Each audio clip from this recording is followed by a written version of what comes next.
السلام عليكم متابعينا الأعزاء، رجعنا لكم مرة ثانية إن شاء الله من بعد فترة طويلة، وإن شاء الله يا رب بأكلات جديدة تعجبكم.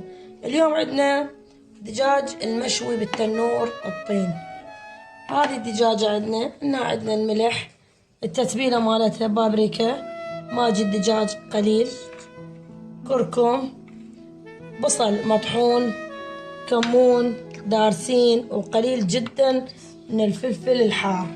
نبدأ ببركة الصلاة على محمد وآل محمد. عندنا تتبيلة، نضيف المواد كلها هنا، ونضيف لبن،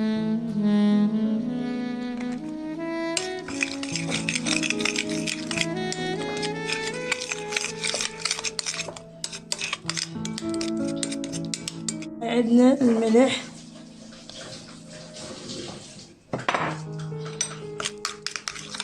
هاي عندنا الدجاجة،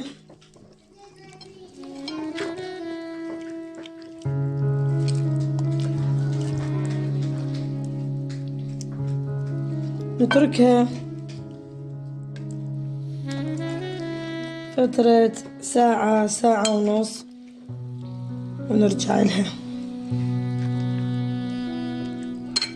حتى نشويها بالتنور.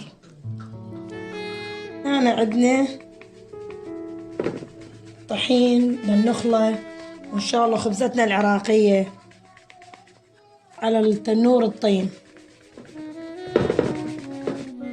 هاي عندنا هنا الخمرة، وهذا المي. بسم الله الرحمن الرحيم.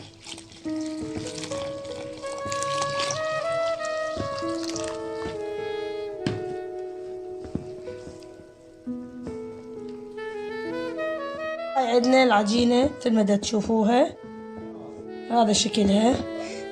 هسه نضيف الملح،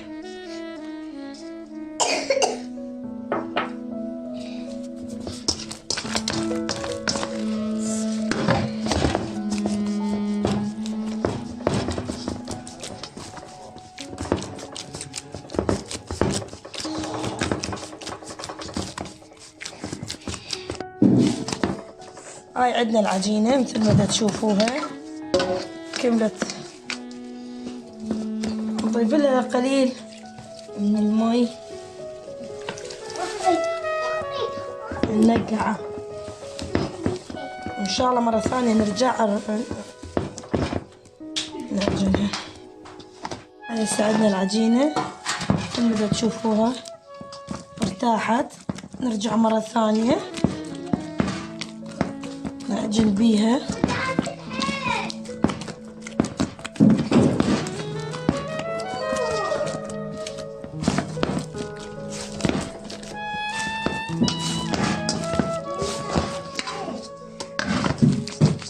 هذا أصبح شكل العجينة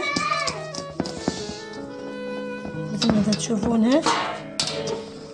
ننتظر مثل ما تشوفون. خليت الدجاجة بالمشواية وراح أخليها حتى النور الطين.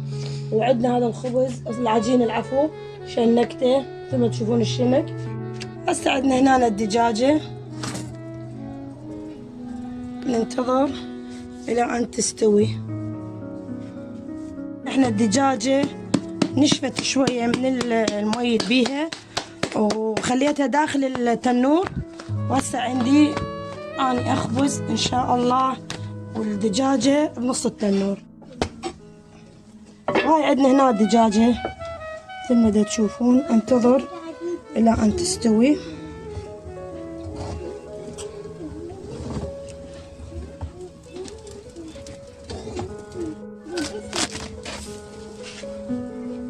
اللهم صل على محمد وآل محمد. متابعينا حبايبي الأعزاء، مثل ما تشوفون كملت شوي الدجاجة، وحبيت أسوي الأكل مالنا ناكل أكل أهل العرب اللي نتشرف بيهم وعلى راسنا.